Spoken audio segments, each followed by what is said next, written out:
ఇవాళ ఒక పిలుపుతోటే ఇంతమంది వచ్చారు ఒక కార్పొరేషన్.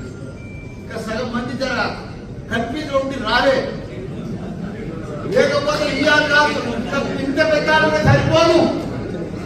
కానీ ఎవరు వచ్చినా రాకున్నా భయపడేది లేదు. టీఆర్ఎస్ పార్టీ తప్పకుండా రాజీ లక్ష్మారెడ్డి అన్న బంగారం బంగారం బంగారం మల్లన్న కంటే మంచివాడు.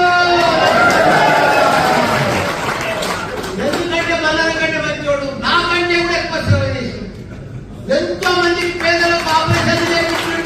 గత 20 సంవత్సరాల సంది ఆయన సేవ చేస్తూనే ఉన్నాడు. అటువంటి నాయకుడు ఎక్కడ కూడా మనకు దొరకడం మన అదృష్టం. మనకి ఇంత మంచి ఎంపీ అకౌంట్ మనకు దొరకడం మనందరి అదృష్టం. ఇప్పుడు మేడ్చల్ మల్కాజ్గిరి ఎంపీల 7 నియోజకవర్గాలు 7 ఎమ్మెల్యేలు మనతో ఉన్నారు.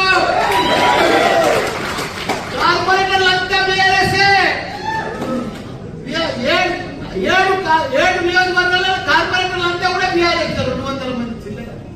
వాళ్ళకి ఎవరికి కూడా క్యాడర్లు లేరు, నాయకులు లేరు, మనుషులు లేరు, బూత్లలో కూర్చుంటేందుకు కూడా లేరు వాళ్ళు. కాకపోతే కొన్ని అవిశ్వాసం, కొద్దిగా లోకల్ స్థానిక నాయకులు అవిశ్వాసం పెట్టుకోగా డిస్టర్బ్ అయ్యారు. కానీ లేకపోతే మన నాయకులు మొన్న ఎట్లా కల్పించారు బ్రహ్మాండంగా. ఇప్పుడు కూడా అదే పద్ధతిలో కొద్దిగా డిస్టర్బ్ అయిన మాత్రం మాత్రమే మనం కూడా స్థానిక నాయకులను చూస్తున్నాం. ఇప్పుడు వాళ్ళు నాతో ఓడిపోయిన వాళ్ళు పోనీ ఏదైనా మంచి పని చేస్తున్నా చేస్తలేదు. వాళ్ళ 3 నెలల్లో బట్టి వాళ్ళ దౌర్జన్యం చూసినాం. ఆయన